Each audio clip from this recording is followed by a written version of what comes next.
What's up, everybody? I'm Kris Risner, and welcome back to my channel where we dive deep into the world of WordPress and freelancing. Today, I want to talk about what WordPress is. Let's go ahead and hop into it, but before we do, if you enjoy web design, WordPress, or freelancing, then make sure you hit like and subscribe.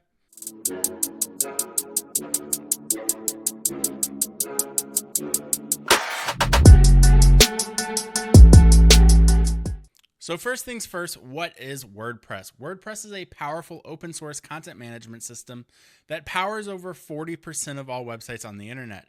It's incredibly versatile and user-friendly, and whether you're building a landing page, a brochure site, or even an e-commerce site, you're able to use WordPress to build it. And because WordPress is open source, there's a massive community that is always trying to improve it, whether working on WordPress directly or making plugins that you can use to extend their functionality.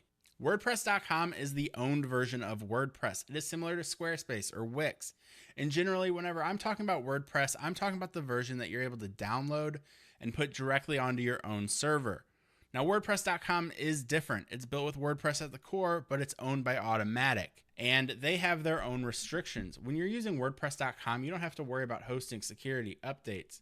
Pretty much everything is taken care of for you. But with WordPress.com, you need to pay for it. Otherwise, you can't do things like use a custom domain or remove the ads that are going to be on your site. And if you want these features, you have to pay Automatic for those features. WordPress.com is a lot more limited than the self-hosted version, and I have a hard time recommending it simply because eventually you're going to want to make the jump to self-hosted WordPress. However, this brings us to the heart of the WordPress community, which is built around the self-hosted version available from WordPress.org. So I've mentioned open source a few times, and that's because it's extremely important to what makes WordPress so great. Nobody directly owns WordPress. It isn't like Squarespace or Webflow where your site is owned by a company. You own it 100%. You can build anything you want. You can change your hosting company if you don't like what they're doing with WordPress. You could fork it and make your own version of WordPress.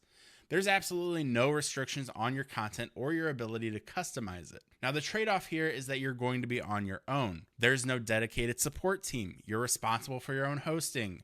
You have to do security checks and updates. Now, hopefully this helps you understand the difference between WordPress.com and WordPress.org, and you'll understand why we use WordPress.org instead of just using something like WordPress.com. That's all I have for you today. If you enjoyed this video, make sure you hit like and subscribe, and I'll see you guys next time.